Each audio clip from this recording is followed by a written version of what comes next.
All right, we're on the latest episode of Blood Money, and today we have two very special guests, Andrew Serafini and Justin Ballard. How are you gentlemen doing today? Doing amazing, Bam. Good to see you, my friend.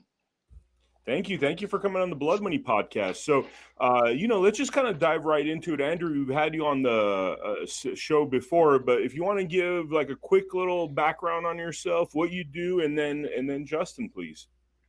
Yeah, absolutely. And again, thank you for having us on today. My name is Andrew Serafini. I'm the founder of Light Dove Ministries, and Dr. Judy Mikovits is the health minister for our ministry. She's also my godmother, and so we've really been active in educating and empowering, and really trying to amplify truth across this country. We are at a time where deception and lies have really taken over, and so part of what Light Dove Ministries, how we formed, and was really birthed out of need. People were going in the hospital and being put on a standard of care that is meant to harm and actually meant to drive fatalities.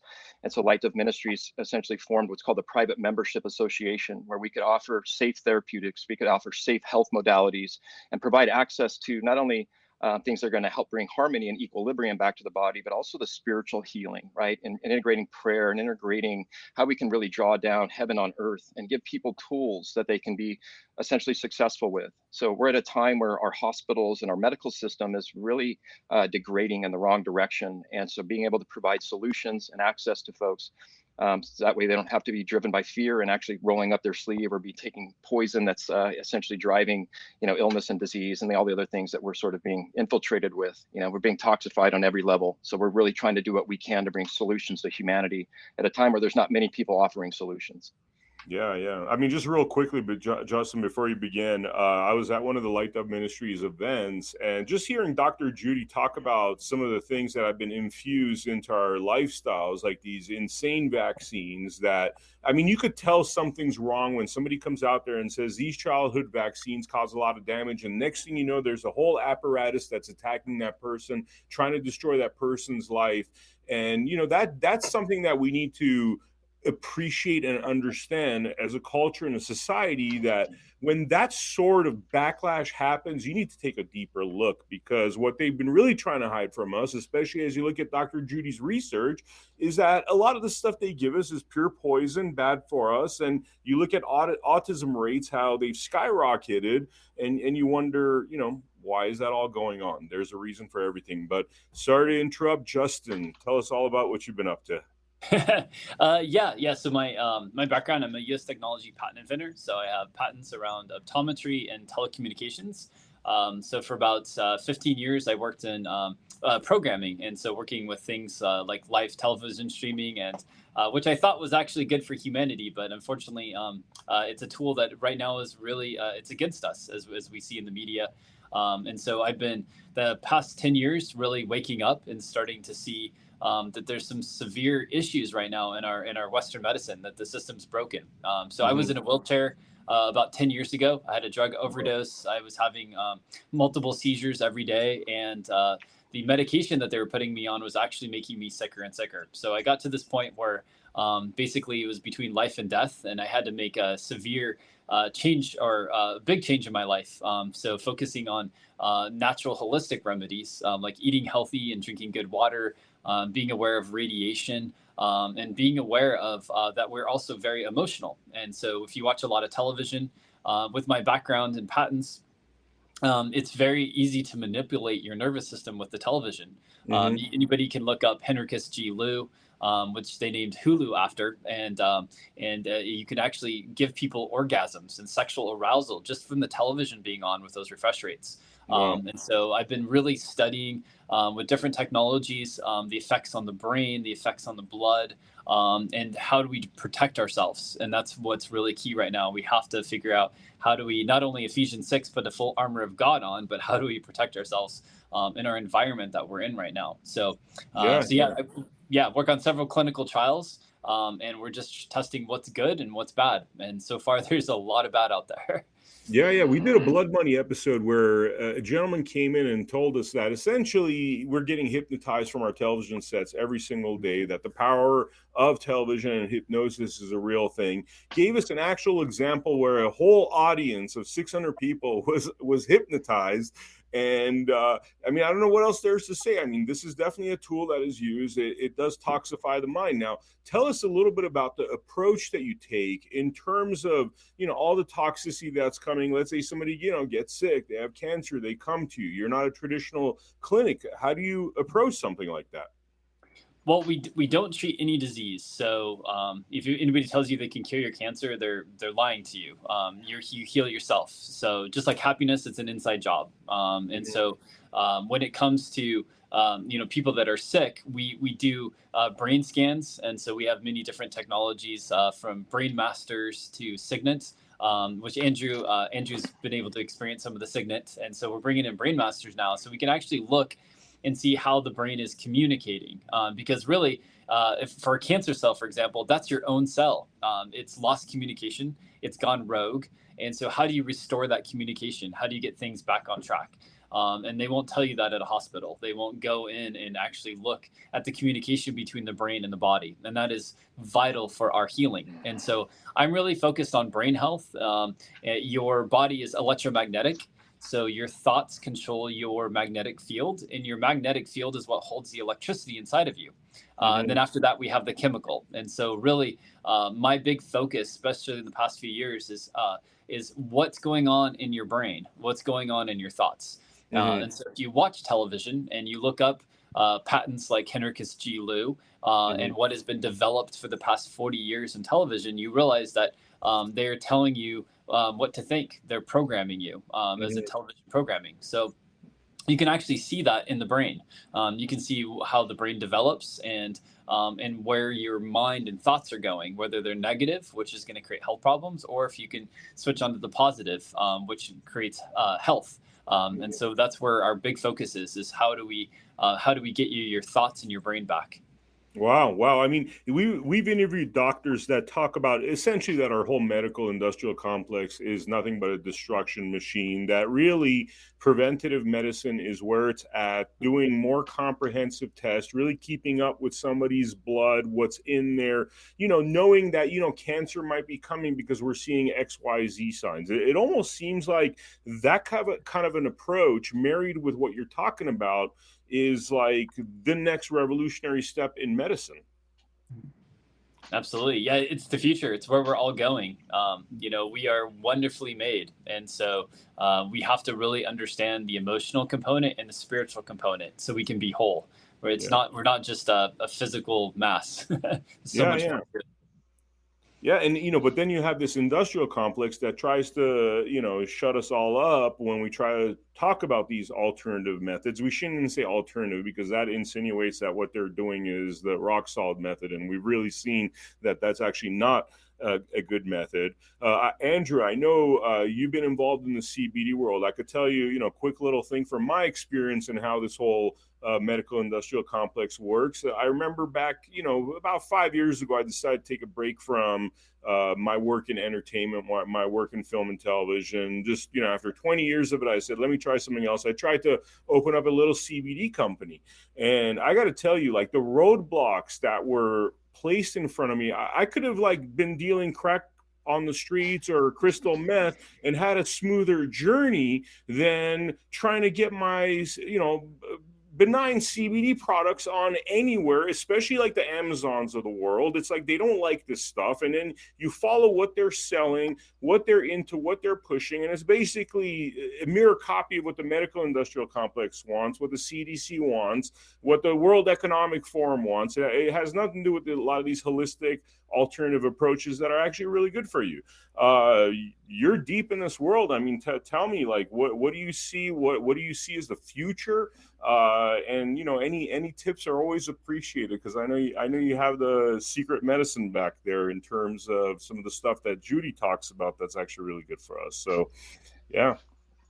Yeah, it's been definitely a war, them and many people, good people like you that were pushed out of the cannabinoid industry because of those roadblocks and hurdles. We've really learned how to make cannabinoid medicine more of a medical application. So we don't focus on dispensaries or gas stations, or we're really working with high-level medical practitioners to validate and legitimize cannabinoid medicine. And so we know now that CBD treats more than 50 health conditions, and our bodies have the largest receptor system. It's called the endocannabinoid system, right? It's actually meant to to have an interaction with cannabinoids. So, really where the challenge has been is that it sits in a Schedule 1 category, meaning it has no medicinal value and has a high propensity for addiction, which is the most hypocritical conversation I think we could ever have. The government actually has patents on cannabinoids for being a neuroprotectant and an antioxidant, yet it sits in this Schedule 1 category that has no medicinal value. With heroin. With heroin, exactly. And it actually really truncates the ability to get financing for clinical trials. Only certain universities can actually handle it because it's a Schedule 1 narcotic. I mean, it's so backwards, it's unbelievable. But really the great thing too, Vim, is there's now more than 33 states that have medical cannabis programs. And in those states, we're seeing the opioid overdose rate from this opioid epidemic dropping by 25, 30, sometimes upwards of 40%, right? When people are actually getting treated with natural cannabinoid medicine versus these opiates that are essentially causing cardiorespiratory issues and overdose. We're seeing miraculous results in terms of getting people off of those medicines onto a natural, therapy that's going to help bringing balance back to the body where the body can thrive. Wow. So you guys are obviously connected in terms of, your agenda, how you see the world. I mean, tell me a little bit about how you've worked together, what you're trying to do in unison. Yeah, and we met Justin. Dr. Judy introduced me to Justin. Godspeak was our home church, Pastor Rob McCoy. And Justin, we both used to go to that church. I recently moved. Now we're up in Yuba City at the Church of Glad Tidings. But in meeting Justin, I really found a kindred spirit, right? We share the same heart for humanity. And sometimes that can be a detriment to business, right? In fact, I've had to make my wife the CEO of our company because I want to give it all away. I want to help people. I want people to understand that there's hope, right? And I think sometimes when it can be tied to an economic interest, it dilutes the integrity of what we're trying to accomplish. So, and in many cases, we're giving away more than we're even, than we're essentially selling or providing, services for. And really, that's to create that trust bridge, right? There's been so much deception. There's been so many lies and falsehoods that people need to just know that we're going to come alongside them no matter what. And in that journey, Justin and I have really created a family type bond where we can send, health connections to one another, but also really advance where, light medicine and frequency medicine and a lot of these really healing modalities can go, but they've been really pulled back because of what we're seeing, like you mentioned, the medicine complex of really is the medical mafia of stopping anything that actually heals the body. They don't want you to be a part of or even prevent disease from happening.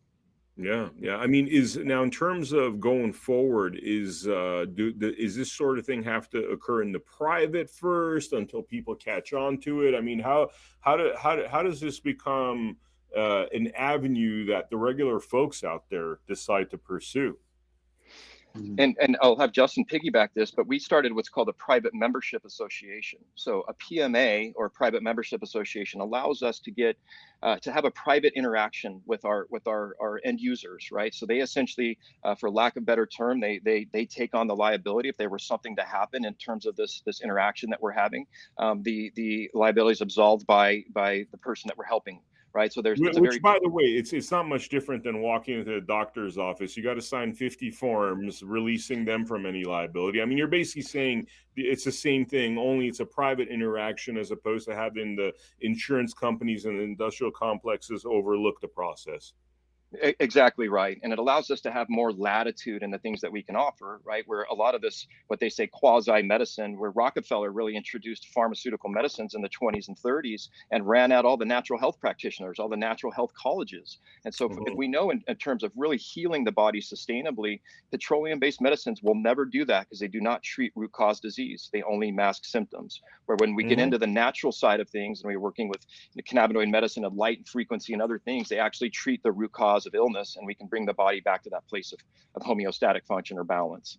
Yeah. I mean, part of this is also like people need to acknowledge it. I mean, if you look at the evidence, right? If you're like, all right, I'm going to conduct an investigation as to how good our health is, and you look at the beaches in the 70s, 60s, 50s, fit people, good diets, then you introduce, high fructose corn syrup, pharmaceuticals become bigger and bigger and bigger. I mean, there's literally a curve from the 80s all the way to now where the pharmaceutical profits have just, like this, right?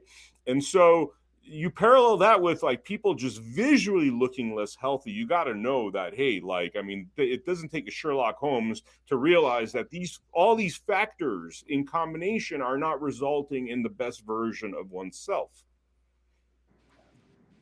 It's so true. And, even the propaganda that's surrounding this COVID nonsense that we're in right now is the same propaganda that we saw in the 20s and 30s when they ran cannabis medicine out. I mean, the food table's even flipped upside down, right? It calls for, low fat and high carbohydrates. It should be high natural fats and low carbohydrates, right? And we're essentially the fattest country on the planet. It's because of the deception and lies to drive a business, into the pharmaceutical machine, right? Which they control through patents. And it's not ever been about having a healthy society. It's how do we have repeat customers? It's basically like a big drug dealer. I mean, that's essentially what these pharmaceutical companies are. I mean, like literally, yeah. It's funny how the corporations take over organized crime only to become a worse version of organized crime. We were talking about Las Vegas, right? It's like the good old days when the mafia used to control it, because, when the mafia used to control it, they didn't allow all these like pedophiles around. But then you have this cold, heartless corporations that doesn't really care what's going on. Yes, it's like, I'm not saying the mafia was a good thing, but it seems as though when corporations, industrial, when they get to a level where it becomes essentially its own industry to the level of what pharmaceuticals has become, I mean, it really becomes just a worse version of the kind of street crimes you would see with drug dealing, legalized drug dealing. Justin, is there, in terms of some of the examples of people you've helped out, like including, like you've done for yourself, without naming names, could you tell us a little bit more about the process? It sounds like sometimes you're literally witnessing miracles by having people change how they think. Tell us a little bit more about, some of the examples of that. Yeah, well, with my background in television and programming and understanding how the brain can be so manipulated, when I first started to heal myself, I realized that my healing was greatly, it was very slow, and it was because I was dealing with a lot of emotions and trauma. So I had to go in and address that. And so as I started to get better, I was using different light therapies. So I don't know if you're familiar with Rife machines or Raymond Royal Rife, but he had an incredible history back in the early 1900s. He had a 100% success rate. So he actually took all these terminal patients from USC and was on the front of the newspaper, the man to end all disease. And so he was literally under the microscope and looking, and he discovered the Bacillus X and Y virus, which are so small. He compares a red blood cell as the Empire State Building, and this particular virus, which is information, the size of a nickel on the sidewalk. So I tell people it's like me sending Andrew a text message, and I know the text message is in his phone, but I want you to take a hammer, break open the phone, and find that text message. We know it's in there, but it's like impossible to find because it's so small. And so he built a 5,000 piece microscope using glycerin and without any type of electromagnetic field to amplify, to actually see these viruses live. And he created sound frequencies to shatter them, just like an opera singer breaks glass. And I just found that profound. When people would come to me, we would literally put in frequencies under lights, and I've worked with 7 different clinics. So there's a lot of people that do light therapy across the country.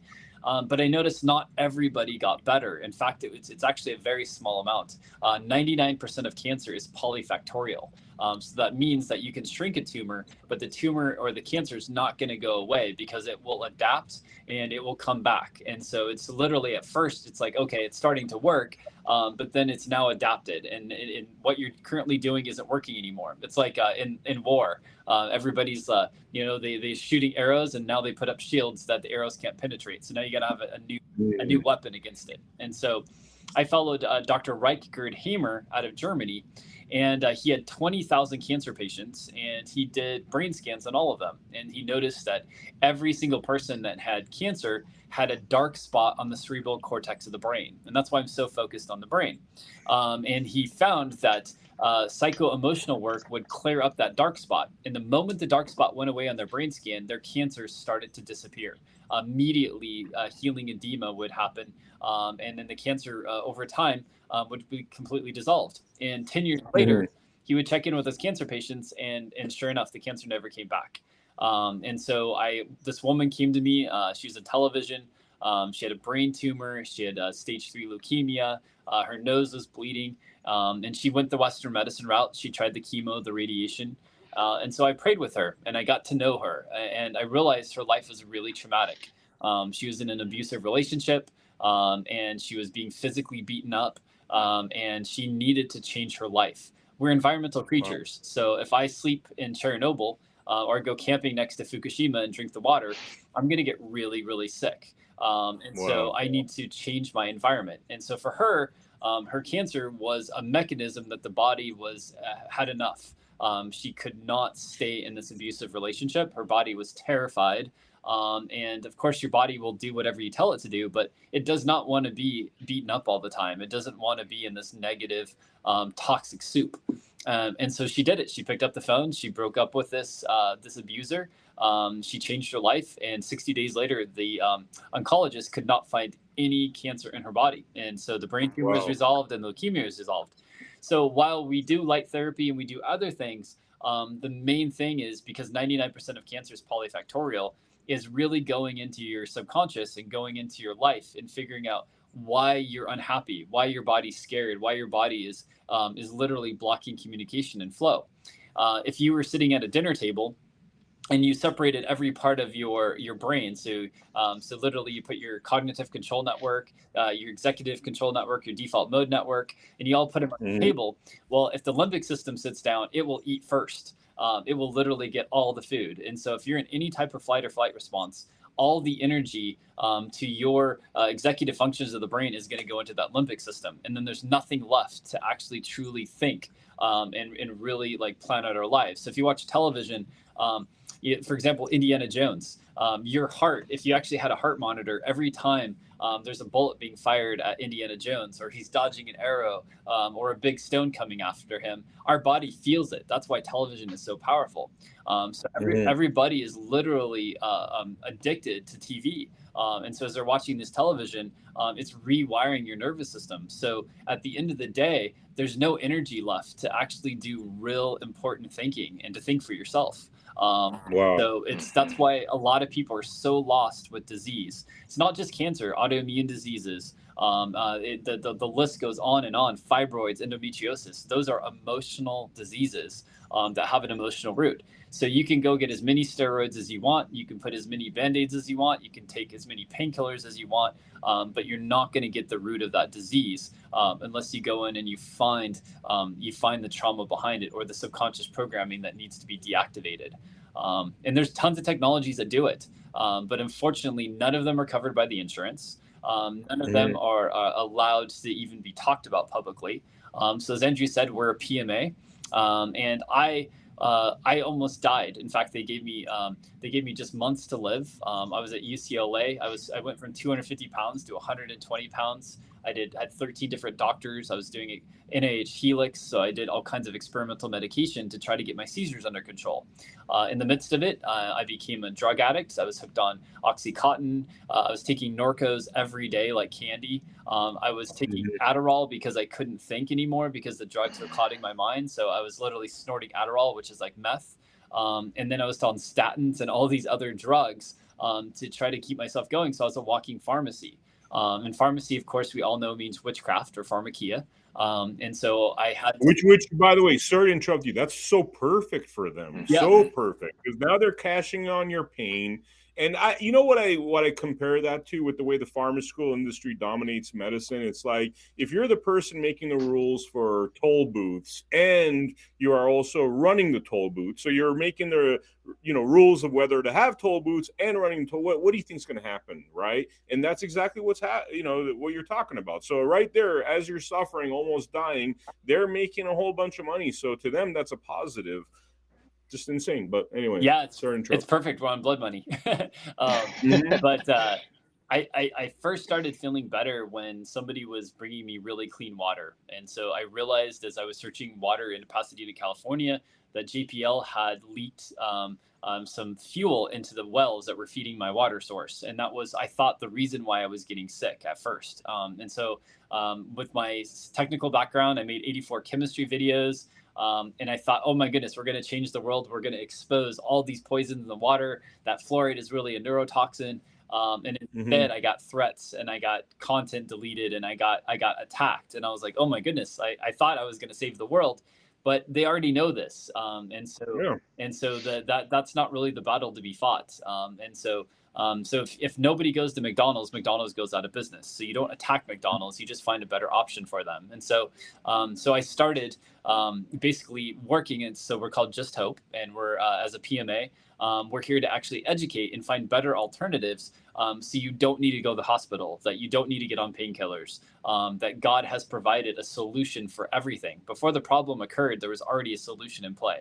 And we didn't Hmm. have to find it. So all day long, I'm looking under a microscope and I'm looking at foods and supplements, and I look at my blood on a regular basis, and I'm always testing things on myself because I am not a medical doctor. I'm a scientist. And Hmm. so I'm going in and I'm finding things that actually have a real chance to help the world. And of course, then I share them with like Andrew and other doctors that have a chance to actually say, hey, we found something. And so we now have a way to help eliminate your pain without you having to go get addicted to drugs and painkillers, as we know that is a major issue. And also why I started this. I mean, before the pandemic, before all of this, I wanted to help other people that were drug addicts like myself. It's a responsibility when you find something to share it with others, not keep it quiet. Hmm. And so I was really prepared for the pandemic because I have hundreds of books that I've been researching to try to help people get off of pharmakia. And it was a perfect segue for the pandemic. So in some ways, I couldn't have been better prepared. The black dot that you're talking about in the person's mind. So as they're going through some of the processes that you're talking about, that black dot starts to disappear. I mean, is that a manifestation of trauma, misery? Is that what that is? Or Yeah, every cell has a nucleus except for the red blood cells, and they're all communicating. So they don't speak English like we're talking right now, but they speak in light and fractals. And so Dr. Hamer, what he did is he took 3,000 women that had left breast cancer, and he separated them out. And he took 3,000 women that had right breast cancer, and he separated them out. And he did brain scans on all of them. And every woman that had left breast cancer had a black spot in the same spot of the cerebral cortex. Every woman with mm, right breast cancer had a different black spot on another part of the cerebral cortex, but they all had the spot in the same place according to their cancer. Same with prostate wow. cancer. So all cancers, he was able to prove, and he actually diagnosed your cancer not through actual looking at the cancer itself, but through looking at the cerebral cortex. And so there Hmm. is a whole group of practitioners in Germany that have continued his work. But yeah, he took him 20, he was a surgeon, 20,000 cancer patients, all with brain scans, and he was able to prove with 100% that there would be a dark spot on the cerebral cortex. So there's Wow. technologies now that can actually look at your cerebral cortex, and they can look at the communication between the brain to where the cancer is manifesting in the body. If you have breast cancer, your whole body has cancer because the breasts are part of your body. So cancer is systemic, but you will see a correlation to a certain part of your brain and where the cancer's at. Now, 1% of cancer, according to Dr. Antonio Jimenez, who has the Hope for Cancer out of Mexico, he has 2 hospitals Hmm. down there, extremely successful with cancer. In fact, I love his book. It's one of the most profound books. He's a hematologist oncologist, but it's called Hope for Cancer. And he really goes into the deep dive of the polyfactorial side of cancer. But 1% of it is something that would just be basically a virus or a disease or a toxin. We know a lot of people have mercury fillings, or they have what they call root canals, and your teeth are fuse boxes. And so if you have a root canal, you're literally breaking up communication. And so when the cells need to reproduce, and there's no communication, they're either going to go rogue, or they're going to have apoptosis and break down. So you have to restore communication. And once communication is restored, then the cells know exactly what to do. They'll clean themselves up and get on with their job. Wow. Wow. Wow. So interesting. I mean, a lot of what you're saying, it seems like it's attainable through achieving higher frequencies. And a lot of what they're doing seems to be all about imprisoning us into lower frequencies. Absolutely. And that seems to be the big battle there. I don't know. looking at it from a bird's eye point of view. Mm-hmm. Yeah. Yeah. So yeah, your thoughts make you acidic. Yeah. I was going to say too, you'd mentioned the mouth health piece, Justin. There's a documentary called Root Cause, and they found that women that had 97% of women that had a root canal on the right side also had breast cancer on the right side. So there's a direct, there's meridians that flow through the body, and electricity flows. And what Justin was mentioning in terms of that blockage, if there's not cellular communication, it's only a matter of time. Something. Byproduct of unbalance, right, or disequilibrium, starts to show its face. But it's just become so sad in terms of, there's no business model in prevention. You mentioned prevention before. We can prevent a lot of these things from happening in the first place, but Western medicine or allopathic medicine is reactionary, right? You have to get something before we can cure it. And in most cases, we can prevent these diseases from even manifesting in the first place, Yeah. And a lot of the things that you're talking about seem to be permanent cures. You always hear about cancer coming back. I mean, that sort of thing. And it sounds like if you haven't figured out the traumas behind that, what, causes your, black spot in your brain, then that's probably why the cancer keeps coming back. Absolutely. Yeah. Yeah. Wow. When I had a drug overdose, and that's changed my life. That's actually how I met Jesus. They call it an NDE experience. And so when I came back, I was a different person. But also one of the side effects of the medication I was on was kidney stones and paralysis.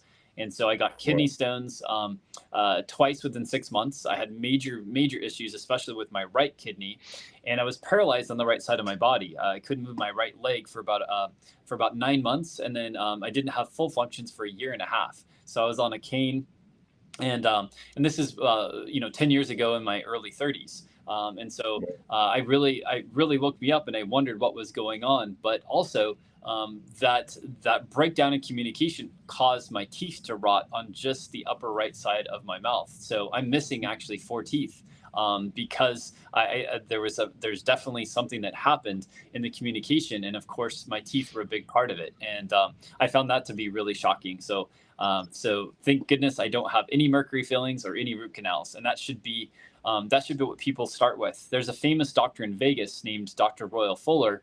His clinic was completely burned to the ground, and he was doing bioenergetic testing and healing all kinds of diseases. He's in his 90s now, but he was such a big threat to Western medicine because of what he was doing. But he would not see you unless you had your mercury fillings and your root canals pulled out first. So he's like, don't waste my time. Which I found to be amazing that literally he had everybody take care of their teeth first, because if you don't have a problem now because of your teeth, it will happen eventually. So dental is really important, and don't see a regular dentist, see a biodentist, a dentist that doesn't use poisons, and a dentist that is not even going to fathom using a root canal or a mercury filling. Wow. You had mentioned, in terms of the health ramifications with teeth, just wanted to mention blood money. I don't remember the episode, but we interviewed a gentleman by the name of Dr. Levy, who says that pretty much 100% or almost 100% of heart problems also stem from bad dental work, root canals, buildup of calcium, and other things. You had mentioned having an experience, where with Jesus becoming, sounds like born again. I mean, do you want to elaborate on that journey and what happened there that changed your life? Yeah, I ended up I was taking a bunch of painkillers and mixing them, unfortunately, with some of my experimental seizure medication that I was taking, and I left my body, and so they call it an NDE experience. And so that's when I experienced this beautiful, what I first thought was an angel of light. And then now I know it was Jesus. And I used to have, the reason I have patents in optometry, I've always had issues with my eyes, and also with seizures and having poor vision. And so he put his hands over my eyes. And when I came back, they tested me, and I had 20/20 vision. And I was like, wow. So I haven't wore glasses in over 7 years. And I also haven't had a seizure in over 7 years, which is incredible.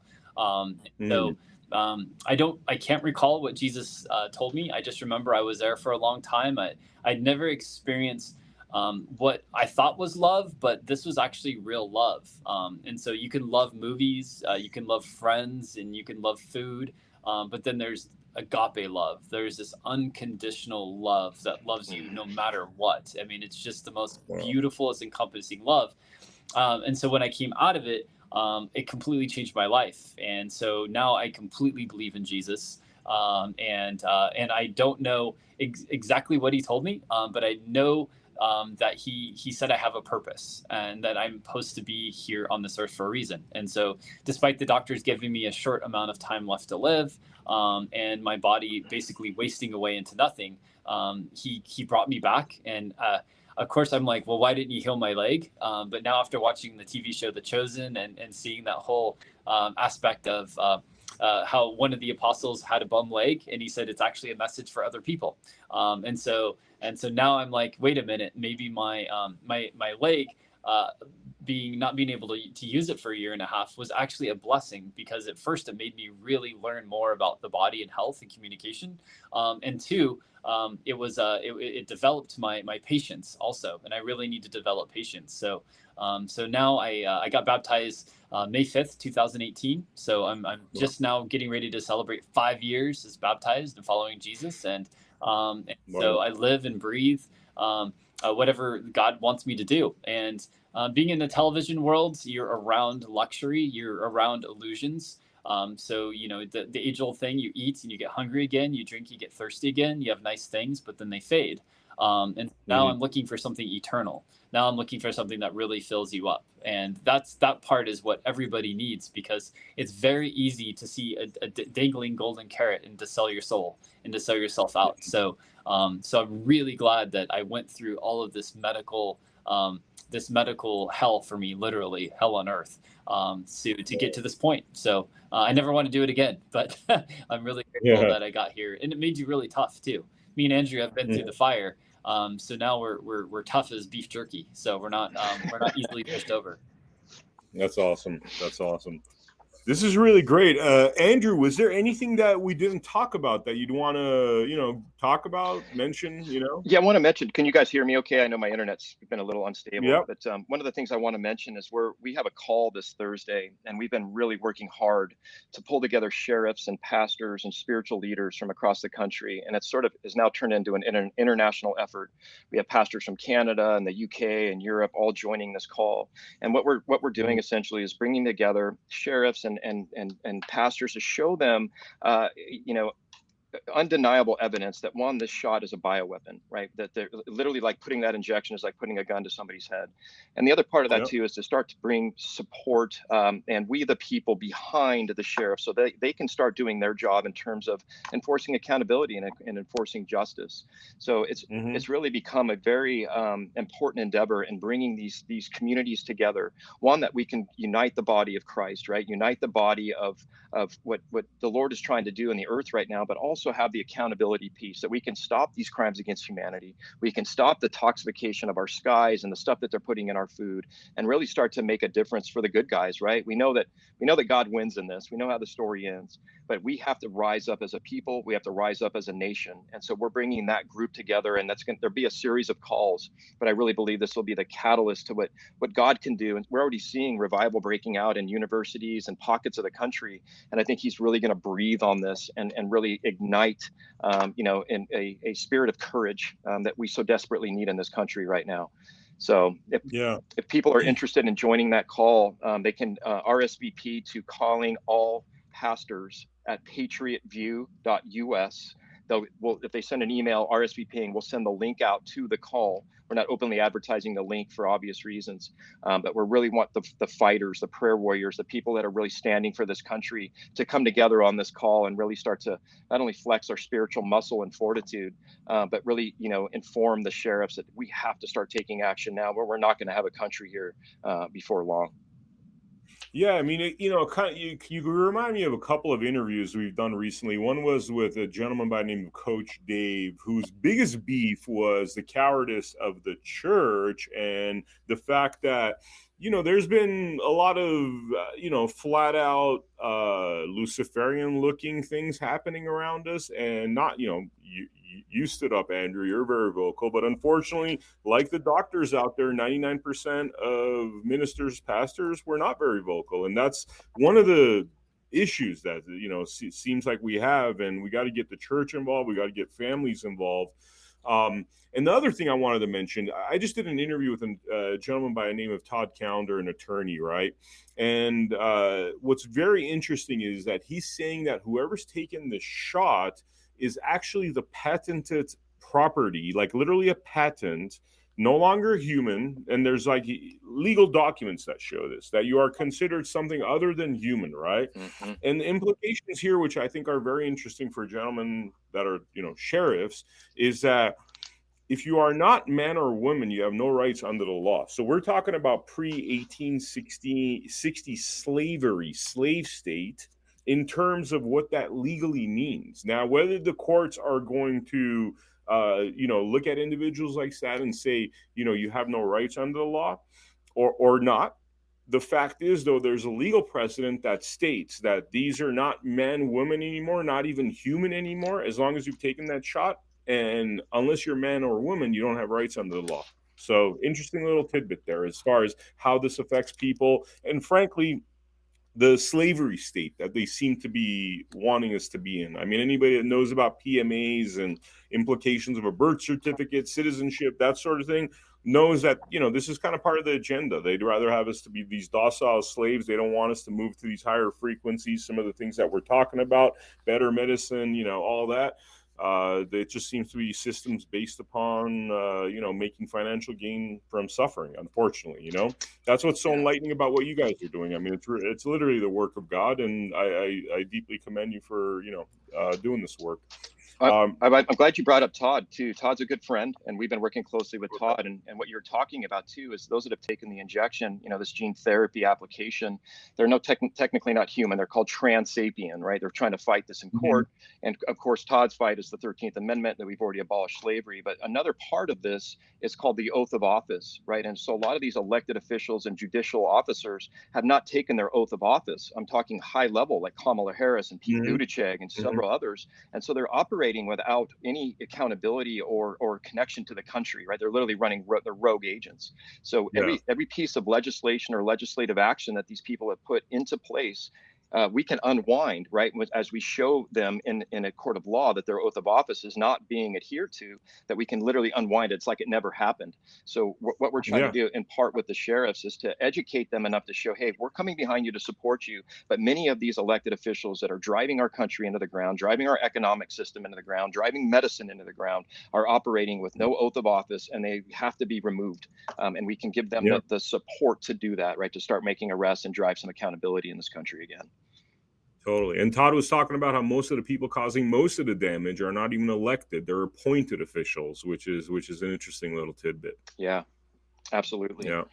But thank God for people like Todd and others that are, there's high-level attorneys that are in this fight, Tom Renz and others, but there's very far and few between, right? I really believe that it's the 3%. You look back at Gideon's army in the Bible, he had to whittle the army down from 10,000 to 300.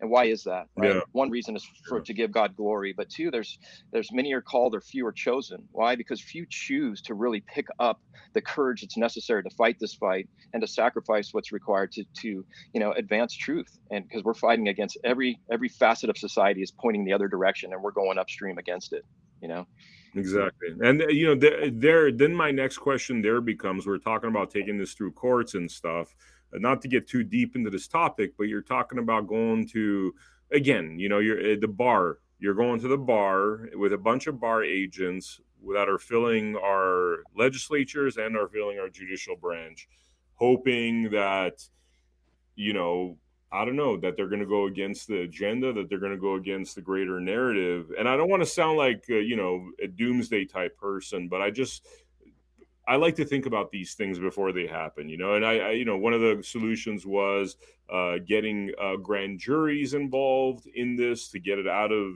potentially corrupt attorney generals or DAs. I mean, it's just things that we got to think about, because I don't think there's going to be a good, easy road ahead in terms of restoring our rights, because it is just on such a systematic level at this point, Yeah, no, I couldn't agree more. In fact, I was talking to Karen Kingston right before I got on this call, and that's a lot of the solutions we're trying to open up and drive. It's almost every area, in fact, every area of our society has been corrupted and been captured. So it's really finding Mm-hmm. people that are one that have, you know, the fortitude to stand for America. America's a miracle, and it's truly a miracle of God that this country has existed this long and has been a beacon and a light on a hill. But it's really humanity at the end of the day that's at stake. And if we continue at the pace we are, I think we mentioned autism a little earlier in the call. That used to be 1 in 10,000 less than two decades ago. Now it's 1 in 32, 1 in 28 for boys. It's like, you know, if we don't stop this environmental, you know, threat and assault on humanity, we're not going to have humanity. Yep, exactly.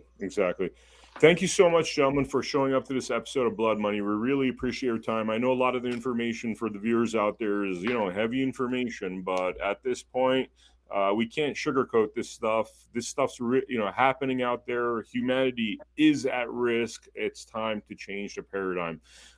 Thank you so much for your support. For those subscribing to our America Happens channel, keep in mind we are fully crowdfunded, and that's how we keep the corruption out of our business. Because when you have, you know, for example, the mainstream media, most of the money they get is from pharmaceutical companies. Guess what? When a pandemic comes, why do they hide the medicine from you? Because they're funded by the companies that want to hide the real medicine from you. So the way we do that is by empowering we the people. Please support America Happens. You can support us by donating, contributing, whether it's on our locals or right off our website. And please join us for all of our shows, including Blood Money with myself, Joy Gilbert's Gloves Off, Mindy Robinson's Conspiracy Truths, and Gianna Michelli State National University, as well as a new show that we just launched called Vibe Time, where we hang out, we talk about what's happening in the world, we talk about relationships, politics, all of the above.